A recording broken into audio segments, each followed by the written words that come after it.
Class 8 10th chapter the nightingale. Chapter शुरू करने से पहले we must discuss the title. The title is the nightingale and you know what is a nightingale? A nightingale is a bird who sings the sweetest song, जो सबसे मधुर गाना गाती है। इसे हिंदी में हम बुलबुल कहते हैं। ऐसे ही एक नाइटिंगेल इंडियन फिल्म इंडस्ट्री में भी पैदा हुई थी, जिन्हें हम लता मंगेशकर जी के नाम से जानते हैं। अभी अभी कुछ दिनों पहले शी लेफ्ट दिस वर्ल्ड, उनकी डेथ हो गई है।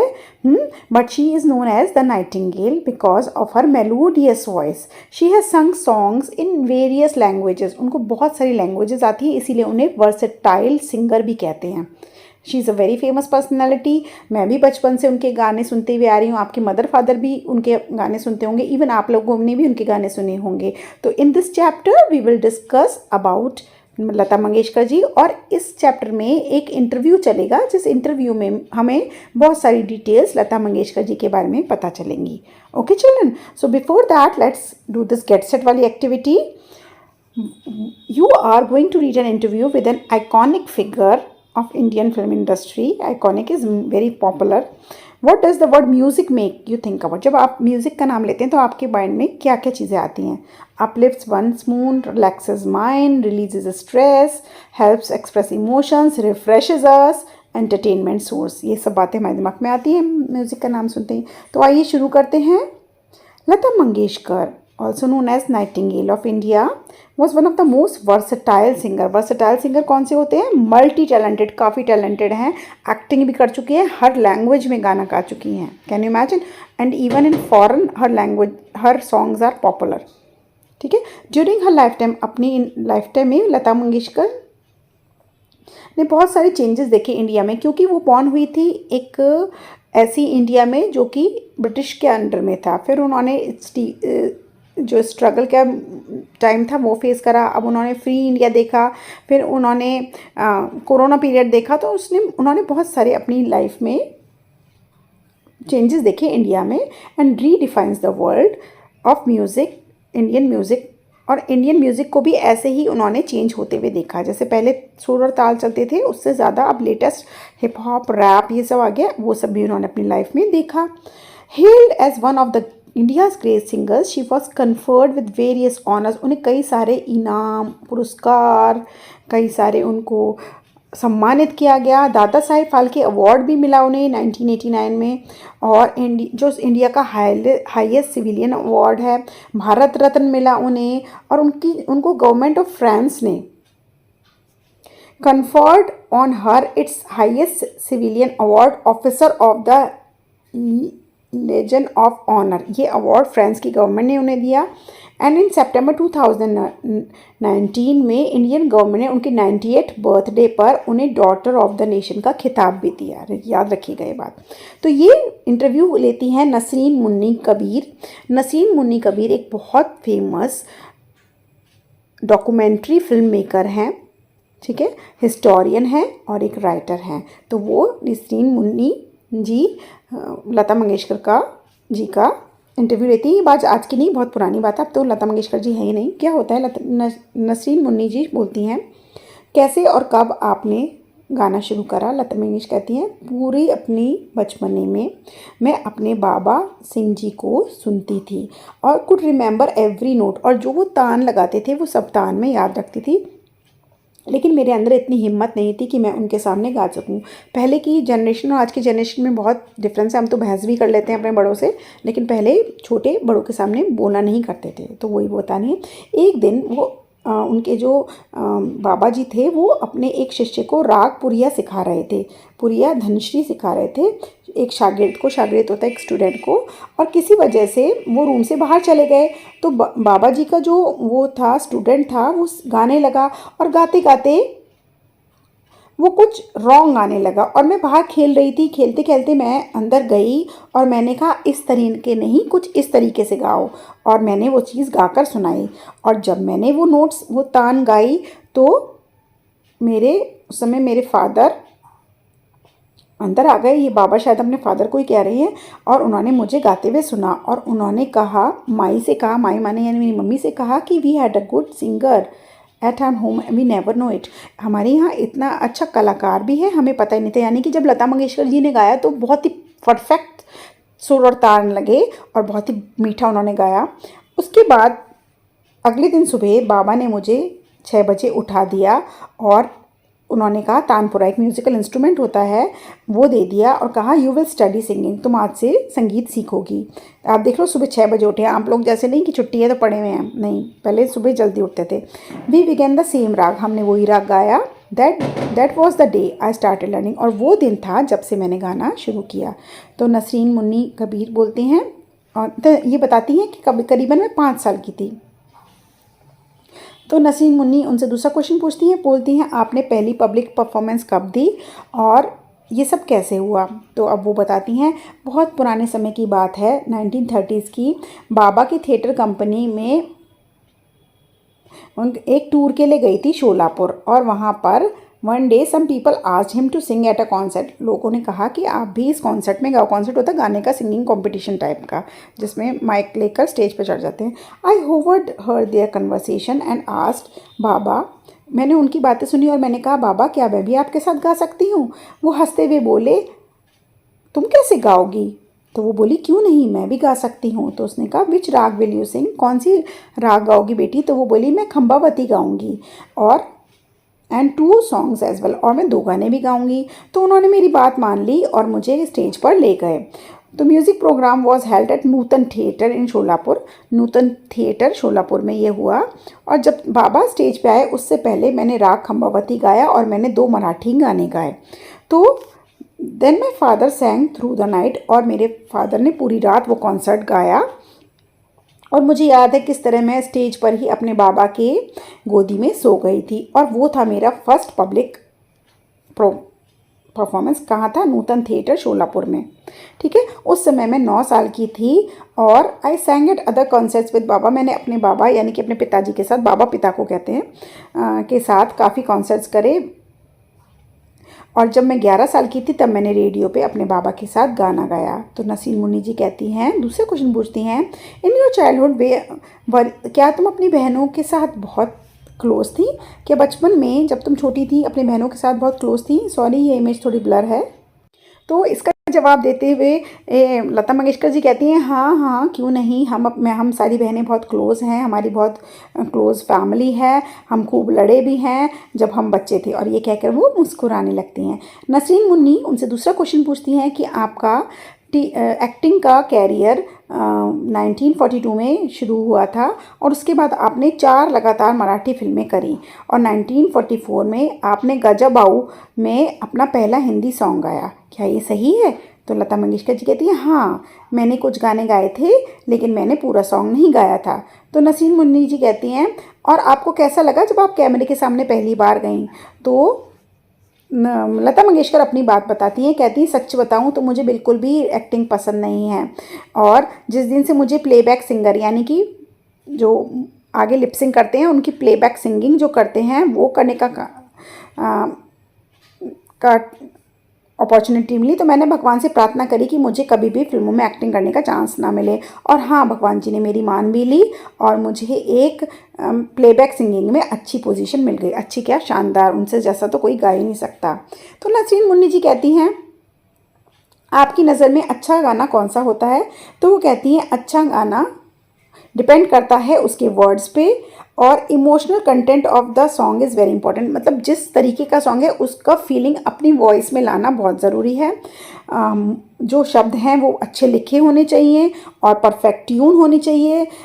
Musical interlude between the words, पंक्तियों के बीच में अच्छी सुरतान होनी चाहिए और singer must sing the song well. और दूसरा सबसे इम्पॉर्टेंट बात है कि सिंगर को बहुत अच्छे से गाना चाहिए। When all this is in place, जब ये सब बातें एक ताल में होंगी तो रिस्पॉन्सिबिलिटी आती है फिल्म डायरेक्टर पे, वो किस तरीके को उसे पिक्चराइज करता है। पिक्चराइजेशन आपने देखा ही कितना ज़रूरी होता है। How well the actors will perform it on the screen, और किस तरह एक्टर्स उसे स्क्रीन पे परफॉर्म करते हैं, कितने प्रेजेंट करते हैं। ऑल दीज एलिमेंट्स, ये सब बातें ज़रूरी हैं एक अच्छे सॉन्ग को कामयाब करने के लिए। तो नसीन मुन्नी जी से कहते हैं, नसीन मुन्नी जी बोलती हैं आपकी पर्सनैलिटी का कौन सा हिस्सा आपकी सिंगिंग में रिफ्लेक्ट करता है। तो लता मंगेशकर थोड़ा पॉज देती हैं, शांत होती हैं, बोलती हैं मेरा ध्यान लगाना। देखिए कोई भी काम करते हैं तो उसे ध्यान लगा के करना चाहिए, फुल कंसंट्रेशन से करना चाहिए। वो कह रही हैं जब मैं गाना गाती हूँ तो मैं पूरा ध्यान अपने गाने पे देती हूँ और मैं सब कुछ भूल जाती हूँ, मैं अपना माइंड उसको बेहतर बनाने में लगा देती हूँ। तो नसरीन मुन्नी जी कहती है your focus and attention concentration is Indeed formidable, यानी कि कमाल है, शानदार है जो आपका फोकस और कंसंट्रेशन है। तो नसीम मुन्नी जी कहती हैं कि मैं नहीं जानती कि people who listen so attentively are as alert, कि जो सुन रहे हैं वो भी इतने ध्यान से सुनते हैं कि जितने ध्यान से आप गाती हो। तो ये सुनकर लता मंगेशकर जी स्माइल करती हैं। फिर नसीम मुन्नी जी बोलती हैं आप और लैंग्वेजेस में कैसे गाना मैनेज कर पाती हो? तो वो अपना सीक्रेट बताती हैं, बोलती हैं पहले मैं उस लैंग्वेज में किसी को बोलते हुए सुनती हूँ, उन लिरिक्स को सुनती हूँ कि उन्हें बोला कैसे जाता है, फिर मैं प्रोनंसिएशन पे काम करती हूँ और फिर once I hear the word spoken, पहले मैं उन वर्ड्स को जब सुन लेती हूँ तो मैं उन लाइंस को अपनी लैंग्वेज में हिंदी में लिख लेती हूँ। जैसे कि कुछ भी वर्ड बोला तो उसको हिंदी में लिख लेती हूँ कि इसे ऐसे बोलते हैं और फिर मैं गाती हूँ। देखिए कितनी मेहनत होती है, सुनने में ऐसा लगता है गाना है गा लो फटाफट। तो वो बोलती हैं आपको कितनी लैंग्वेजेस आती हैं? तो लता मंगेशकर फिर से हंसती हैं, बोलती मुझे मराठी, उर्दू, पंजाबी, संस्कृत, बंगाली, तमिल, और वो बोलती है मैं I can read and right a little but speaking Tamil is extremely difficult, लेकिन लिख तो पाती हूँ लेकिन तमिल थोड़ा बोलना थोड़ा मुश्किल है। तो नसरीन मुन्नी बोलती हैं you are quite a linguist, linguist माने आपको काफ़ी लैंग्वेजेस का ज्ञान है। What triggered your curiosity for languages, आपने किस वजह से लैंग्वेजेस में इतना इंटरेस्ट लिया? तो लता मंगेशकर जी कहती हैं 1946 में जब मैं एक फिल्म में काम कर रही थी सुभद्रा, तो Shanta Apte was the star of Subhadra. Shanta Apte जो थी वो सुभद्रा की कलाकार थे।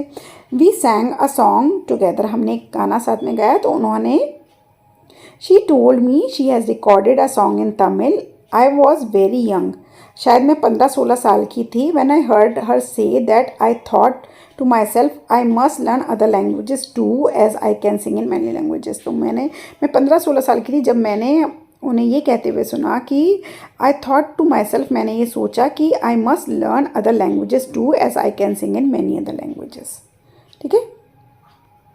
नसरीन मुन्नी जी उनकी इस बात से इम्प्रेस होकर कहती हैं आपको आपके अंदर बहुत ही क्यूरियोसिटी यानी कि कुछ जानने की इच्छा है और नॉलेज, और आपके अंदर बहुत जानने के लिए इस चीज़ की इच्छा है, आपकी नॉलेज बहुत ज़्यादा है, आपको कुछ करने के लिए डिटर्मिनेशन, आपका पक्का इरादा है। और आप ये बताओ अब मुझे आपको कितनी लैंग्वेजेस में आप गाना गा चुकी हो? तो लता मंगेशकर जवाब देती है 36 लैंग्वेजेस में मैं गाना गा चुकी हूँ, जिसमें कि इंडियन लैंग्वेजेस थी, डच थी, रशियन, फिजन, स्वाहिली, इंग्लिश, इन सब लैंग्वेजेस में मैं गा चुकी हूँ। नसरीन मुन्नी जी कहती हैं I have listen to wonderful double albums, Lata Mangeshkar live at Royal Albert Hall London, Dilip Kumar introduce you as a little sister with a voice that defies description and definition, कई बड़े बड़े लोग आपकी तारीफ़ कर चुके हैं जैसे दिलीप कुमार जो कि एक इंडियन एक्टर थे। You also perform later at Madison Square Garden, foreign में भी आप कर चुकी हो। Did you find a difference between audience in UK and US, UK और यूएस के ऑडियंस जो कि आपको देखने आते हैं आपका कॉन्सर्ट, उनके बीच में कोई डिफरेंस देखा? तो वो बोली अब चीज़ें बहुत बदल चुकी हैं, लेकिन मुझे लगता है I think audience at United Kingdom are ज़्यादा बेटर। तो नसरीन मुन्नी जी अब उनसे पूछती हैं, तो नसरीन मुन्नी जी उनसे बोलती हैं कि आपको 1974 में आपको गोल्ड की डिस्क मिली थी ईएमआई के द्वारा, और for being the most recorded artist in the world, की दुनिया में आपकी जितनी रिकॉर्डिंग्स किसी की नहीं हुई हैं, मतलब ज़्यादा डबिंग यानी कि आपके सॉन्ग्स बहुत रिकॉर्ड हो चुके हैं। You are the first Indian artist, India की पहली आर्टिस्ट थी जिसे गोल्ड डिस्क मिली थी। और 1979 में आपने परफॉर्म किया था रॉयल एल्बर्ट हॉल में रैन ऑर्केस्ट्रा के साथ, जो कि एड वेल्श ने के द्वारा हुआ था।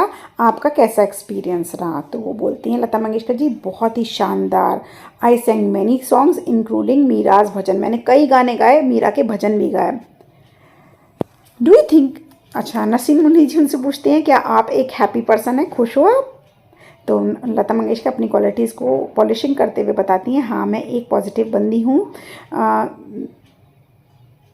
There wasn't much time to be anything else, मैं और कुछ नहीं बनना चाहती। I was always so busy working, मैं काम करने में हमेशा बहुत बिजी रही हूँ। To some extent it's true people can't read my moods, हाँ ये कहना बहुत सच है कि लोगों को मेरे मूड के बारे में जानना इतना आसान नहीं था। आई laugh and joke, I don't usually show that I am feeling inside, मैं अंदर से चाहे दुखी भी हूँ लेकिन मैं मुस्कुराकर और हंसकर बात करती हूँ, लोगों को पता नहीं चलता कि मेरे अंदर क्या चल रहा है। तो मुन्नी जी बोलती हैं, I believe you enjoy cooking very much, who taught you, मुझे लगता है आपको कुकिंग भी बहुत पसंद है, आपको किसने सिखाया? तो बोलती है, मेरी नानी माँ ने मुझे सिखाया और मेरी माँ ने मुझे सिखाया है कुक करना। जब मैं बहुत छोटी थी तब से मेरा दोपहर का खाना और रात का खाना भी बनाने लगी अपने घर में, और मैं बहुत जल्दी से बना लेती हूँ, और किचन इतना साफ़ रहता है ना कि मेरा काम ख़त्म होने के बाद, और आनंद ही इतना आता है खाना बनाने में कि लोग आपकी तारीफ़ करते रहें जब आपने कोई खाना बनाया हो, एंड से they have liked what I made for them, that make me happy. और जब वो मेरी तारीफ़ कर देता है ना खाने वाला, तो मुझे बहुत ही खुशी लगती है भाई। तो नसरीन मुन्नी जी कहती हैं, and what about your love for photography, हाँ जी मैडम आपको फ़ोटोग्राफी का भी तो बहुत शौक़ है, उसके बारे में भी कुछ बताइए। तो वो लता मंगेशकर जी कहती हैं, हाँ 1946 में क्या हुआ कि मैं आउटडोर शूट के लिए गए थे, और and took a picture of someone who was standing by river, और फिर मैंने एक फ़ोटो खींची थी एक इंसान की जो रिवर के पास खड़ा था। आई बिकेम इंट्रूग्ड बाय फोटोग्राफी, और उसी समय मुझे फ़ोटोग्राफी में इंटरेस्ट डेवलप हो गया था। I told Mahadev Roy Shinde the film editor about my interest, मैंने उन्हें बताया मेरे इंटरेस्ट के बारे में। ही टॉट मी, और उन्होंने मुझे काफ़ी बेसिक बातें बताई फ़ोटोग्राफी के बारे में, how to load the film and कैसे कैमरा, कौन सा कैमरा मुझे बाय करना चाहिए। The first still camera I ever own was Rolleiflex, मैंने रोलियोफ्लेक्स टाइम का नाम का एक कैमरा ख़रीदा, और 1200 रुपये में ख़रीदा था, आज तो 12,000 में भी नहीं आएगा। नसरीन मुन्नी बोलती है, I believe tears came to Pandit Nehru's eyes when you sang, मुझे लगता है कि जब नेहरू जी ने आपका गाना ए मेरे वतन के लोगों को सुना होगा तो उनकी आंखों में आंसू आ गए होंगे। तो व्हेन वॉज दिस, ये कब की बात है? तो लता मंगेशकर जी बताती हैं, following the Chinese attack, Chinese का अटैक जब इंडिया पे हुआ था 1962 में, तो Pradeep ji wrote this song, कौन सा? है मेरे वतन के लोग। I sang it for the first time in Delhi, मैंने दिल्ली में रिपब्लिक डे 26 जनवरी 1963 को ये गाना गाया था। और जैसे ही मैंने ये गाना गाया, I sat behind the stage and asked for a coffee, मैं स्टेज के पीछे बैठ गई और मैंने कॉफ़ी मांगी। Mehboob Sahib came rushing to me and said, Lata where is Lata, Lata Lata करते हुए आए, Pandit ji is calling you, Pandit ji तुम्हें बुला रहे हैं। कौन पंडित जी? पंडित जवाहरलाल नेहरू। मैं उनके साथ बाहर की तरफ गई और पंडित जी ने जब मुझे देखा, he stood up, in Indira ji and many Indira Gandhi and many other leading politicians were there too, वहाँ पे काफ़ी सारे पॉलिटिशियंस थे। Mehboob Sahib introduced me saying this is Lata Mangeshkar, उन्होंने मुझे उनसे मिलाया और बोला ये है लता मंगेशकर। ही सैड, बेटा तुमने आज मुझे रुला दिया, I am going home now, come and have T with me, मैं घर जा रही हूँ और मेरे साथ घर पे आके टी ले लो। We all then went to have tea at Teen Murti Bhavan where the prime minister was living, Pandit Jawaharlal Nehru जहाँ पे रहते थे वहाँ गए। फिर तो वो बोलती है, फिर आप पंडित जी से कब मिली, पंडित जवाहरलाल नेहरू से कब मिली? तो लता मंगेशकर बोलती थी, हाँ मिली, वो जब मुंबई आए थे एक चैरिटी शो को अटेंड करने के लिए। I believe it was something in early, करीबन 1964 की ये बात है, और ये इवेंट हुआ था ब्रेबॉर्न स्टेडियम में। When I was on the stage I received a message from Pandit ji asking me to sing, और मैं जब स्टेज पे गई तो मुझे मैसेज आया कि पंडित जी कह रहे हैं कि ऐ मेरे वतन के लोगों गाओ, तो मैंने गाया। फिर नसरीन मुन्नी जी कहती हैं, what music do you listen to, what do you read, आप कौन सी म्यूज़िक को सुनना पसंद करती हैं और किस तरीके की नॉवेल्स पढ़ती हैं? तो कहती हैं मैं क्लासिकल म्यूज़िक सुनना पसंद करती हूँ और मैं गज़ल सुनना पसंद करती हूँ, और मुझे हिंदी मराठी के नॉवेल्स पसंद हैं, मुझे डिटेक्टिव स्टोरीज़ पसंद है, शर्लॉक होम्स के कलेक्शन मुझे पसंद है, डिटेक्टिव शर्लॉक होम्स का तो नाम सुना ही होगा ना आपने, और मुझे गालिब की गज़लें, मुझे ज़ौक़, मुझे मोमेन, मुझे हिंदी मराठी की पोएमें सुनना बहुत पसंद है, और आपको सक्सेना ट्यूटर सुनना पसंद है। तो इसी बात पे थम्स अप कर दो भाई ज़रा। पोइट्री बहुत पसंद है, मैं बहुत इन्जॉय करती हूँ। नसरीन मुंदी जी कहती हैं what does music mean to you, आपके लिए म्यूज़िक का क्या अर्थ है? तो कहती है म्यूज़िक मेरी लाइफ है, मेरा भगवान है, मेरी प्रेयर ही म्यूज़िक है, ये मेरे फादर की तरह है, मेरी मदर की तरह हैं। ठीक है। And thanks to music I am who I am today, मैं और संगीत का धन्यवाद जिसकी वजह से आज मैं जो हूँ वो हूँ। People recognise me everywhere because of music, हर जगह लोग मुझे पहचानते हैं मेरे म्यूज़िक की वजह से।